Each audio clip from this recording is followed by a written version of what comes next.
Hello అందరికీ వారాహిదేవి నవరాత్రుల శుభాకాంక్షలు అండి. అందరికీ ఈరోజు నేను ఫస్ట్ రోజు కదా అమ్మవారికి పూజ చేసుకున్నాను. వారాహిదేవికి ఇక్కడ లలితాదేవి ఉంది కదా, లలితాదేవి అమ్మ వాళ్ళు తిరుపతికి వెళ్ళి వచ్చేటప్పుడు కుంకుమ ఇచ్చారు నాకు. అందులో వచ్చింది లలితాదేవి చిన్న పటము.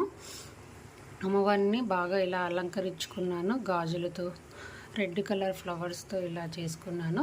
అమ్మవారికి వచ్చేసి ఫస్ట్ రోజు మనము నైవేద్యంగా పాయసం పెట్టుకోవాలి, పానకం పెట్టుకోవాలండి. ఇలా జరిగింది ఈరోజు నా పూజ. చూడండి, ఇలా పూజ చేసుకున్నాను నేను. ఇక్కడ లలితాదేవి బుక్ అండి ఇది. మనం వారాహిదేవి పూజ మటుకు ఈవినింగ్ చేసుకోవాలండి. చీకటి అయిన తర్వాత అమ్మకి అప్పుడు మనం పూజ చేసుకోవాలి.